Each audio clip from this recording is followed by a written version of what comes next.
उदयपुर जिले के फलासिया इलाके में उमड़िया के जंगल में महिला के ब्लाइंड मर्डर का रविवार को खुलासा हुआ। पुलिस ने हत्या के आरोप में प्रेमी और उसकी पत्नी को गिरफ्तार किया है। प्रेमिका का पता चलने पर पत्नी ने पति के सामने उसे या प्रेमिका में से एक को चुनने की शर्त रखी थी। साथ ही प्रेमिका की हत्या कर सबूत पेश करने के लिए भी कह दिया था। पति ने पत्नी को चुना और प्रेमिका को पत्नी के पीहर के पास जंगल में ले जाकर गला काटकर हत्या कर दी।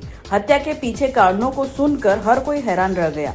महिला के मर्डर के साथ ही लगभग 1 साल पहले उसके बेटे की हत्या की बात भी आरोपी ने स्वीकार की, जबकि उस मामले में प्रेमिका मां ने भी प्रेमी का साथ दिया था।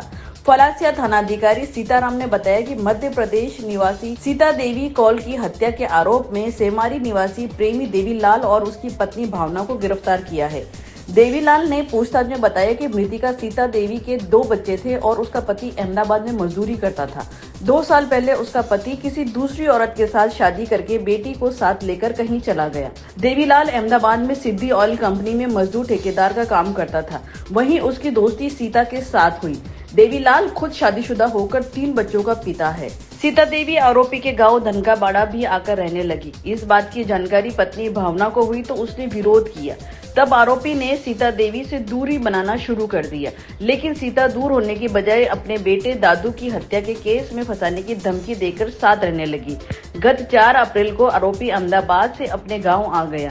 2 दिन बाद पीछे पीछे सीता देवी भी आरोपी के घर धनकाबाड़ा आ गई। 3-4 दिन आरोपी उसके साथ निर्माणाधीन मकान में रहा और फिर अहमदाबाद लेकर चला गया। इसी बीच आरोपी व उसकी पत्नी भावना के बीच झगड़ा बढ़ गया और भावना धमकी देने लगी कि दोनों में से एक को चुन ले। तब आरोपी ने पत्नी को कहा कि वह भी सीता से पीछा छुड़ाना चाहता है।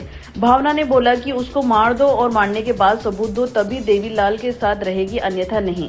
इसके बाद देवीलाल ने सीता देवी को अपने ससुराल यानी पत्नी को पीहर मादला लाकर मारने की योजना बनाई।